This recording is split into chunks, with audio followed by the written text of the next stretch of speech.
Hello, everyone. I don't know about all of you, but my hands are freezing. I told them to turn the air conditioning down. Well, they should listen to you. And the reason is I'm from Singapore, so it's always 33 degrees there and feels like 40, so this is cold for me. So look, the beauty or the disadvantage of going last is either the audience knows everything or they don't know nothing. But no, I think we have an excellent panel here. You've heard from all of them. They've touched upon a lot of the themes I want to talk about. My background is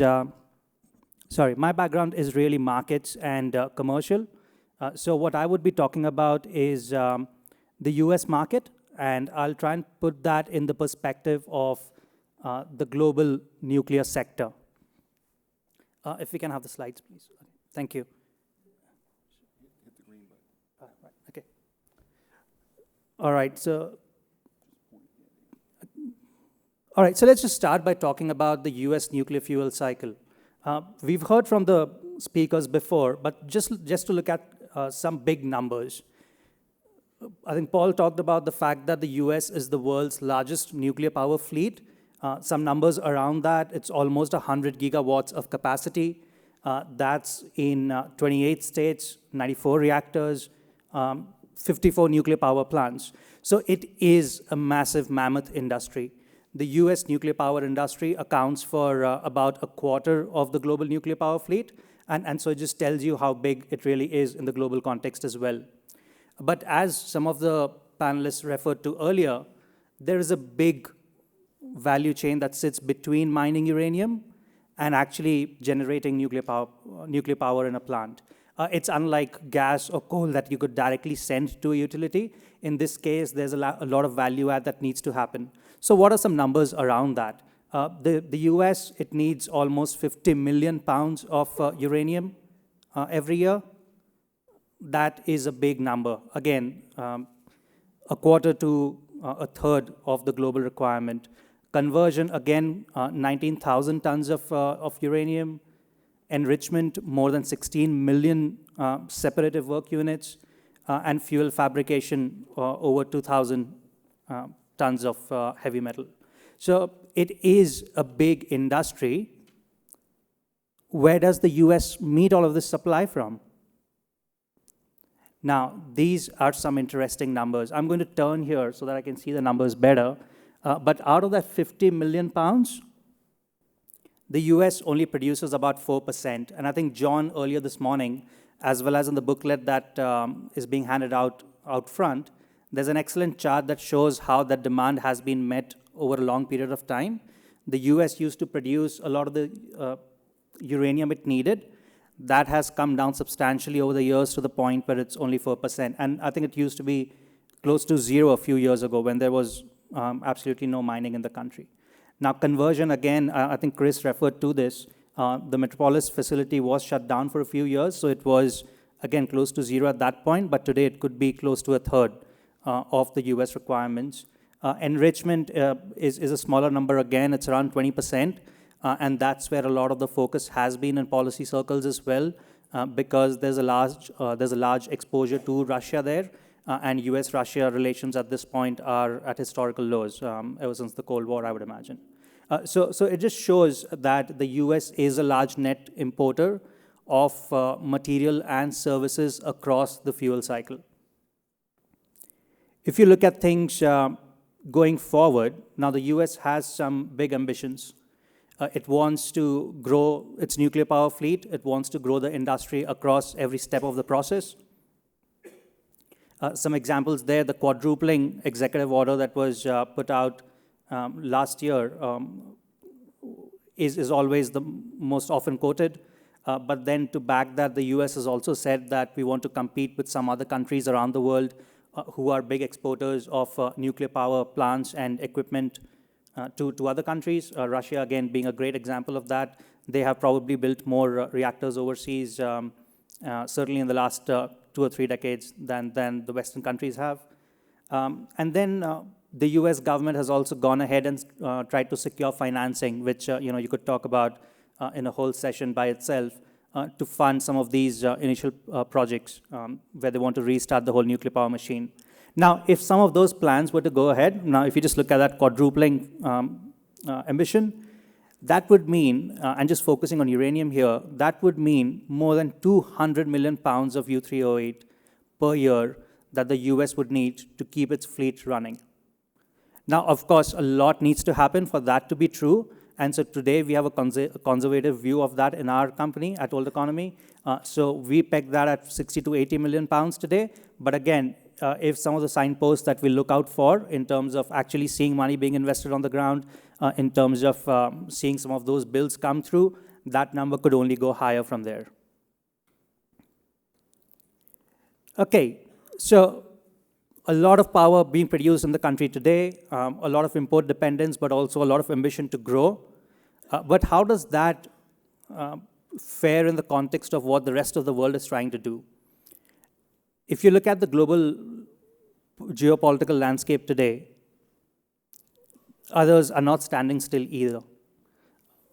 Energy security has been a question ever since the Russian invasion of Ukraine 5 years ago now, or 4 and a bit.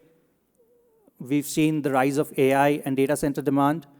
We had the energy transition as a thematic for a very long time. And all of these have been very supportive of nuclear power.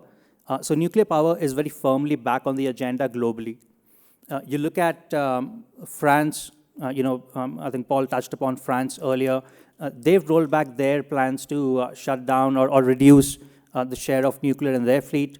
You look at countries like Japan that went through Fukushima. Even they are saying that, look, nuclear remains part of the equation. They are trying to restart all the reactors they can. But the country I wanted to talk about the most is China.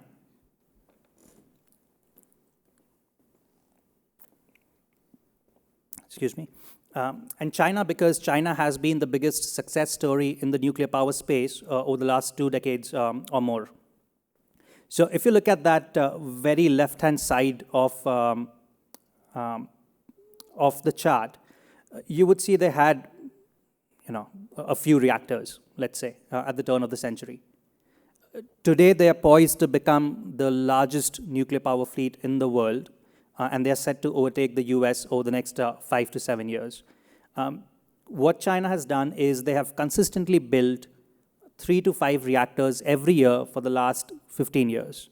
And China has taken a long-term view of things, of the energy sector, even through periods like Fukushima. They did slow down the program and went back to the drawing board a little bit, but they never completely pulled back from the sector. And so what that today means is they are reaping the rewards of that. Again, it remains a small share of the overall energy supply. China is a massive energy consumer, but it's still growing and growing fast. So they've just put out the 15th five-year plan, and in that plan, they've already set a target of 110 gigawatts. Now, the US does not have the pipeline to get to 110 over the next 5 years. China also probably won't, but it'll get very close to where the US is today, if not slightly higher.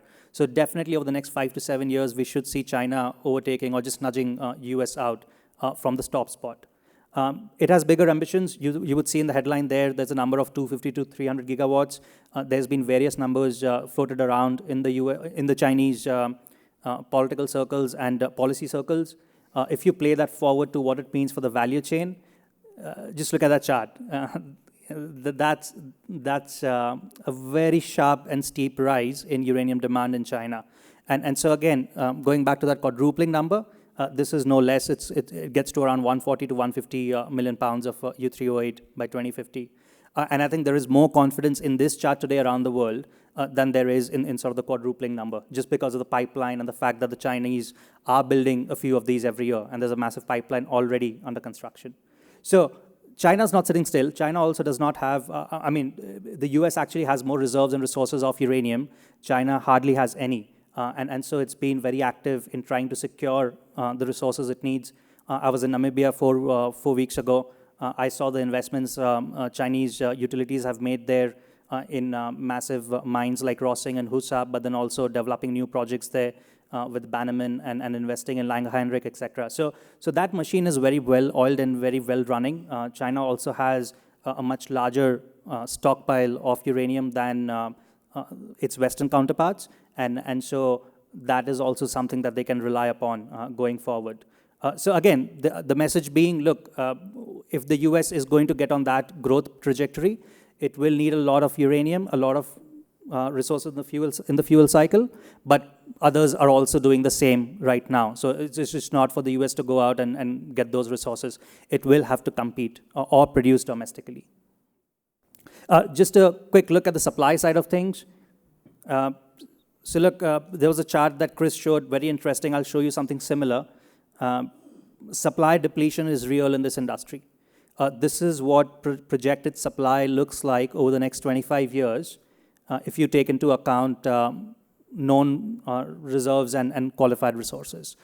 So what this really means is that just to be able to stand still, i.e. just to produce at the level the industry is producing today, you would need to invest significantly in studies, in exploration, in qualifying those resources through economic lens, and getting it ready to production and actually implementing that project then, before you even talk about supplying for growth, right? And so I think there was a number of 1.5 billion pounds of cumulative needs over the next 25 years in Chris's chart. I've got a similar number of 1.5 to 2. And again, it can only get bigger if some of these plans come through around the world. How are we doing on time, Jamie? We are okay. Okay, so I won't skip any slides. I did want to show you a little bit about what's happening around the world, especially in Kazakhstan. It's the world's biggest uranium producer today, accounts for about 40% of all uranium supplied around the world. Almost all of it, by the way, through an ISL or ISR flow sheet. So that should be very interesting to this room. They've gone through a few big policy changes recently. Kazatomprom, which is the state-owned mining company there, owned only 53% of all uranium produced in the country, but the Kazakh government has come out with a new legislation at the turn of the year saying that whenever the various joint ventures they have with counterparties in China, in Russia, in Japan, Canada, France, companies from all of these countries have partnered with Kazatomprom to produce uranium in the country. Whenever these joint ventures come up for renewal, Kazatomprom is going to take a lot of the ownership back, up to 90% from an average of 53% today. Now, what was the reason they did that? We did some economic analysis to try and understand what the motivations could have been. What we found was that of the $4 billion of dividends that the uranium sector in Kazakhstan generated over a 4-year period, the government there actually only realized $1.5 billion. So a majority of it went to overseas partners, and so there has been that change in policy. What is also interesting is the rise in tax in Kazakhstan. It used to be $1.5 a pound. It's going up to close to 10 now. So there's a steep rise that is happening, again, because the government wants to capture a lot more value from that economic activity. Kazakhstan changing its policy does not impact the profile and composition of the cost curve, as it is known, because they are the world's lowest cost producer. But the idea of showing you these slides is to say that, look, policy risk and policy change is a real thing in the natural resources sector. We've seen that happen even in the gold-producing countries around the world today. It was on the agenda when I was in Namibia. The government there has made some sort of ruffled some feathers recently. And so if that happens, it can make it even more difficult for someone to go out and procure the uranium they need, because policy changes impact economic incentives. It can change the supply outlook of various jurisdictions. My last section, because there's a few miners in this room and my background, or a few projects in this room, and my background is uranium sales and contracting, I did want to talk about how projects fared in the last cycle. We're not going to talk about price. We could if you want. I'm not shying away from it. Let's talk about prices in the past, not the future. Okay. Is that okay? Yeah. Yeah, okay. Now, I'm not sure whether Jamie's joking or... I don't want to get... No, I'm happy. It's all public information, so... now, I'm only looking at prices on a backward-looking basis. No, I understand the competition concern if that's what you're referring to. Oh, no, thanks for that heads up, Jamie. So now look, if you look at the last 20 years, we've had one cycle in the industry. Now, commodities and natural resources are a cyclical sector. Prices go up, prices come down, unlike manufacturing. So prices went up in the 2000s when the whole nuclear renaissance played out. That we had issues in some supply jurisdictions like Canada and Australia back then. And then prices came down after Fukushima when supply that was incentivized in the last decade actually hit the market, but the demand was gone because a lot of the build-out plans had been pulled back. Through that cycle, what we observed was a lot of miners actually net-on-net lost money, especially in places like, let's not go to the jurisdictions, but yeah, a lot of miners around the world, if you look at the chart I've just highlighted, that part of the chart, on a mark-to-market basis, the net realization was deeply discounted. A lot of the losses were made back when prices crashed, but some of the contractual elements kicked in. But again, on a net-on-net basis, there was a slight loss over the cycle. The reason for bringing this up is, if you're a mining company, if you're a project here, or if you're an investor, you should really think hard about how you contract and what commercial terms and pricing terms you put in your contract. These are contracts that tend to be very long tenor, and so therefore the repercussions and realizations would be felt for up to 10 to 15 years in some cases. Okay, that's me, and that's a little bit about the company, but you can check that out on our website. Happy to answer any questions later. Thank you very much.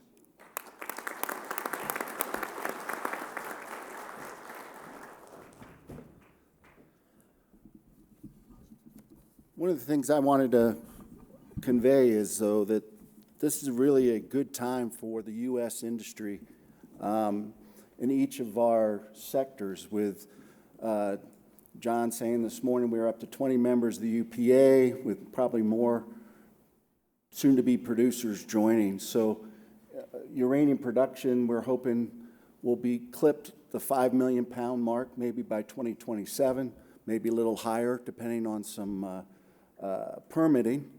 Conversion, which you saw, we only have one facility here, 2 in North America. However, there's been announcements just last week that Solstice is going to look at building a second 10,000-ton conversion facility, along with there's another entity announcing they want to open up a conversion facility.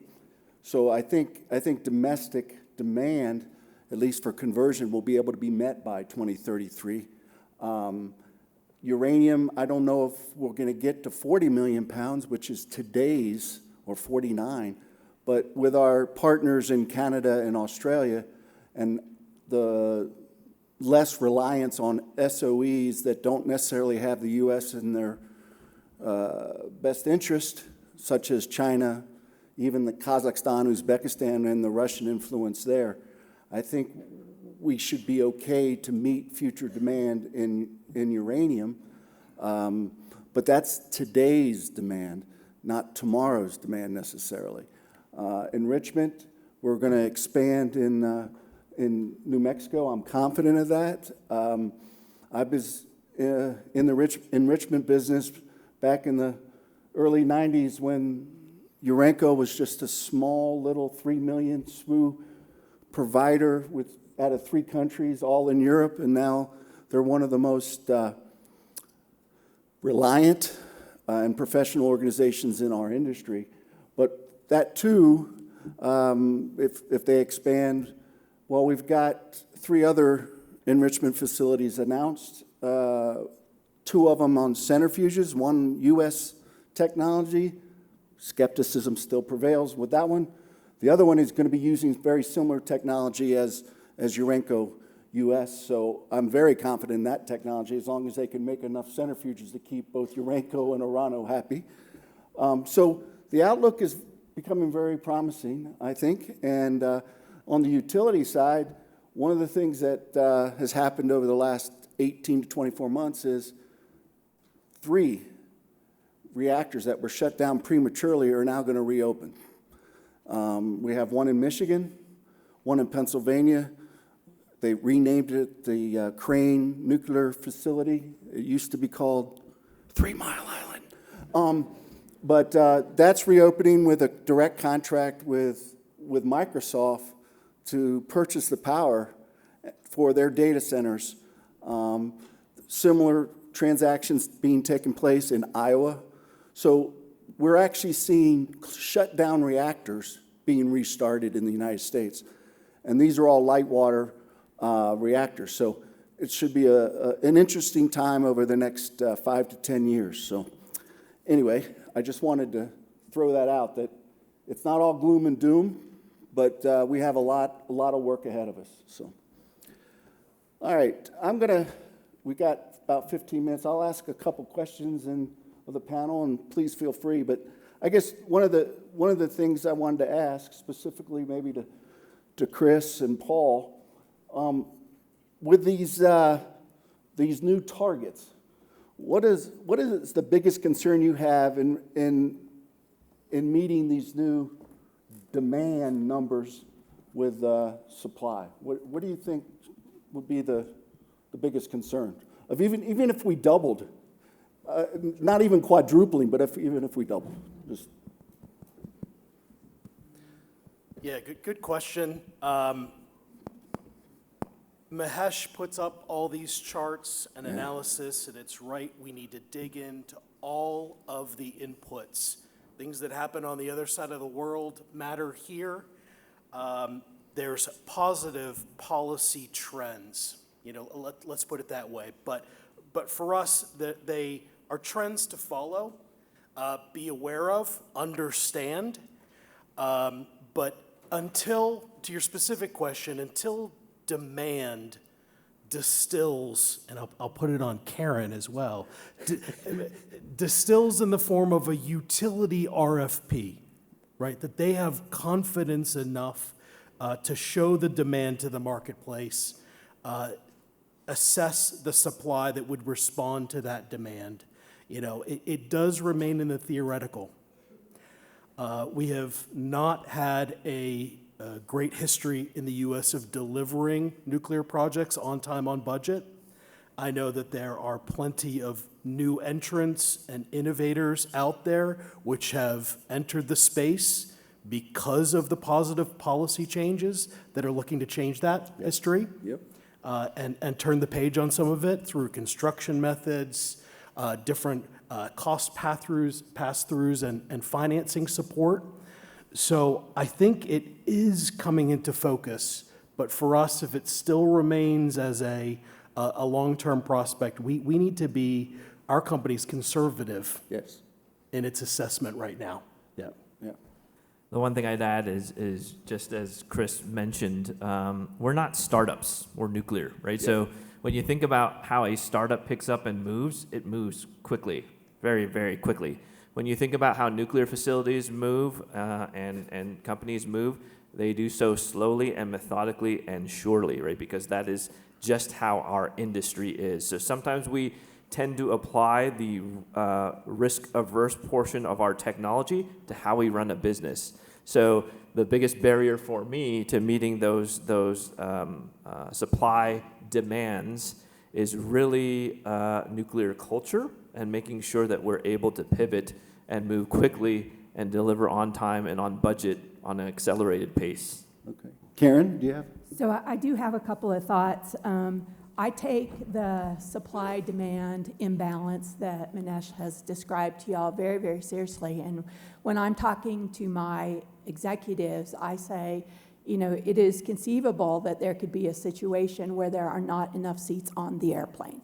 And we do not want that to be Entergy Corporation. It would be just inconceivable that Entergy reactor would not be refueled. It would be financially devastating to our customers because this very low-cost fuel or very low-cost electricity would have to be replaced with something that costs more. It would be reputationally catastrophic to not be able to refuel a reactor. So we take it very, very serious.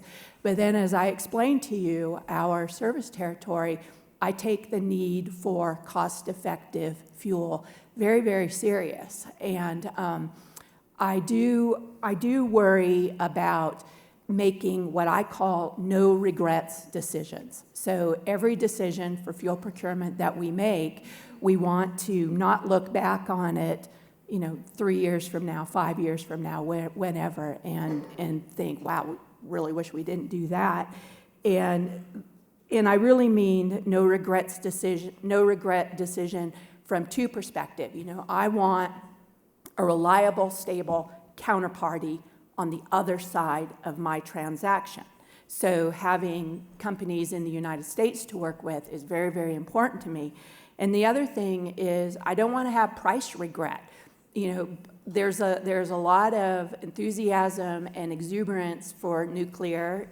I have it too, but it is a commodity. Prices go up, prices go down. That is how it is. So I want to just, have no regrets decisions. Yeah, I wish I had no regrets. But let's talk a little bit about restoration or back end. And Paul, I thought I'd let you, if you'd like, to at least talk about how you guys are dealing with your tails material as far as storage and such. Sure. So if you recall the slide that I put up, the product is the 4 to 5%, and the tails is the roughly 0.2% that comes out of the process. So the 0.2% is kind of difficult to explain, but it isn't necessarily considered waste. And the reason why I say that is it depends on what the market is saying. So if we wanted to, we could send that tails, again, through our centrifuges and enrich it even further. But again, that's dependent on the market. Right now, the market tells us to make as much enriched product as quickly as possible. So we have to minimize the time that's in the centrifuges and then have more tails to come back to later. But once the market inevitably will shift, where that tails becomes super important, we'll re-enrich it, is really what it comes down to. The second aspect of it is, okay, so what of the tails that you don't do anything with? Okay, so there's two aspects that we strive to and always manage, is just to make sure that we are very, very, very, very thoughtful about how we process it and what we do with it. So there are facilities that we have built in the UK, right, that actually deconverts it back from this UF6 back to an ore for final restoration, disposal, storage.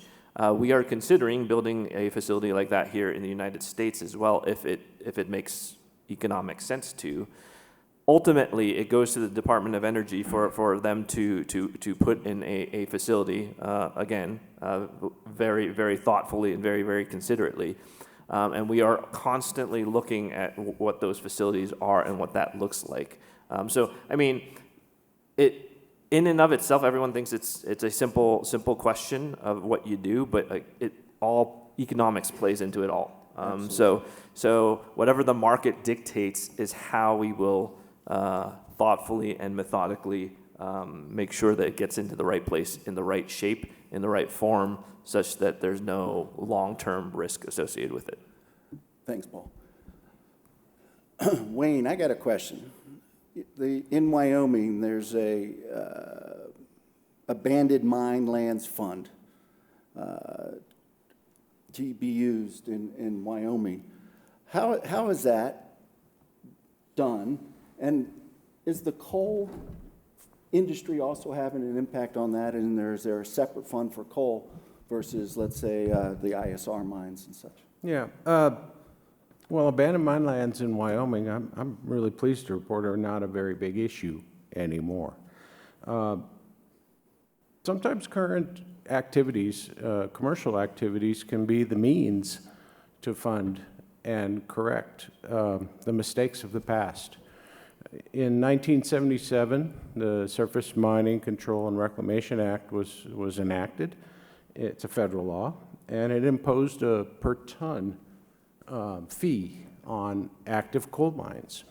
So for every ton of coal that's produced in the state of Wyoming, and it may be no coincidence that this happened at about the time the Powder River Basin coal mines were becoming prominent, but for every ton of coal that was produced, a fee goes to the federal government. And then the federal government distributes it back to the states, rather in a means that is proportionate to the where the fees were generated.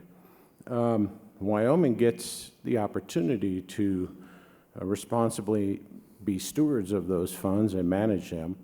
And in Wyoming right now, there's no backlog of coal mines that need, abandoned coal mines that need reclamation. And the state has redirected some of the funds that it's received from the Abandoned Mine Lands Act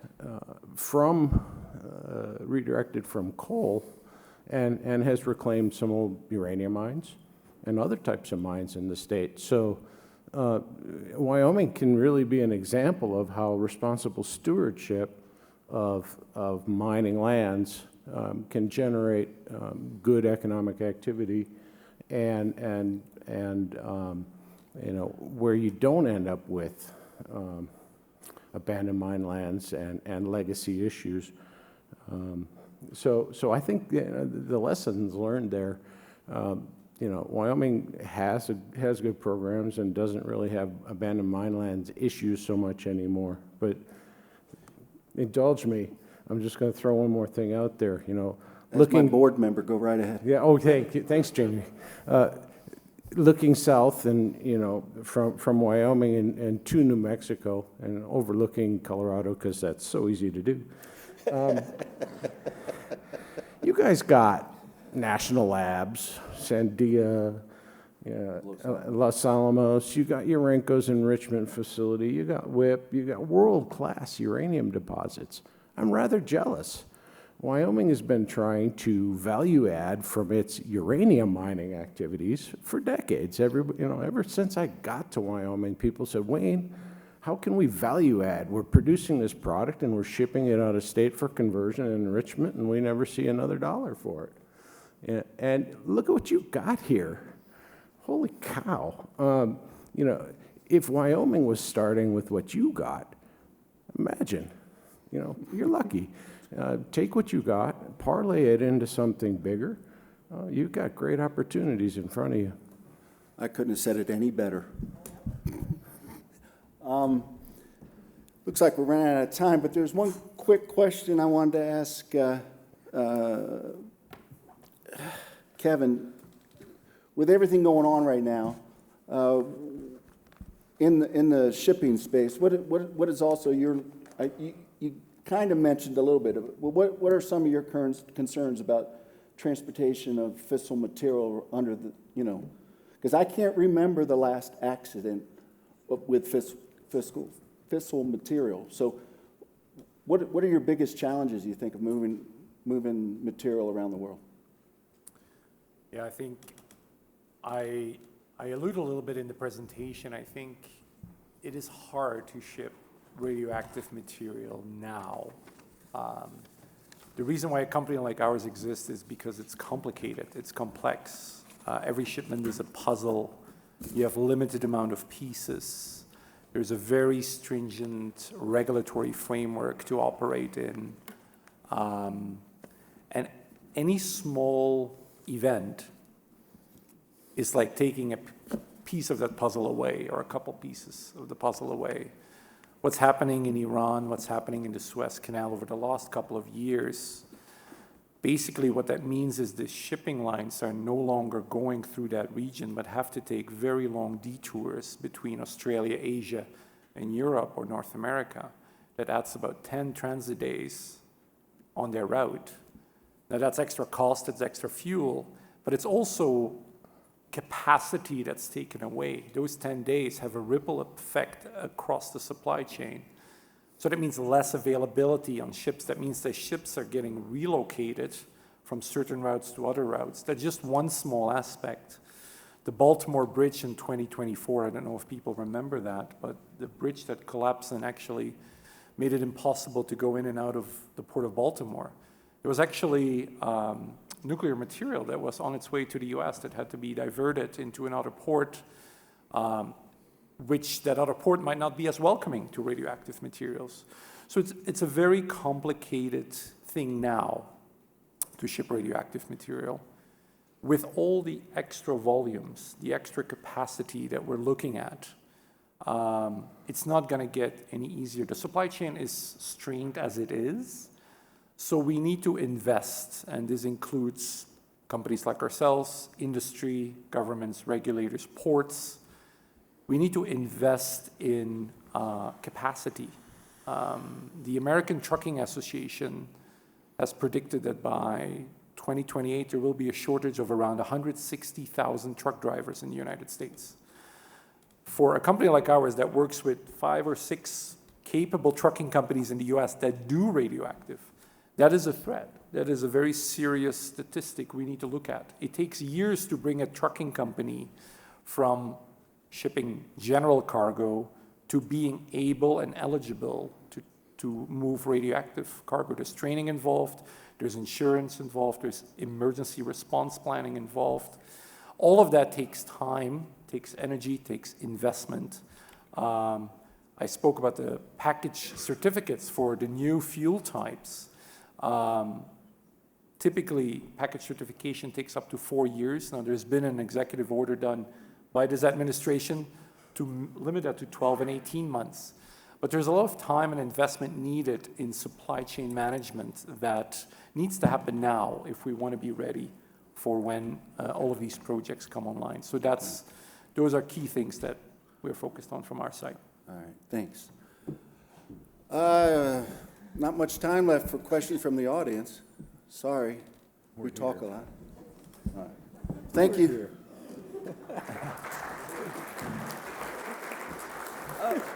Don't go far, Jamie. I want to thank everybody very much on the panel. We had hoped there would be time for questions, but it's a huge topic. So I think maybe what we can do is if anybody has any questions, they can either give them to me or Jamie, and maybe we'll make a bit of time tomorrow in the agenda so we can revisit some of the topics, if that's okay? Yes. Okay, thank you. If you don't mind, let's just take a quick 15-minute coffee break, stretch our legs. There's some coffee at the back. I think people have been helping themselves. And then we have 2 final panels on capital markets and in situ recovery to wrap up the day. And thank you again, everybody.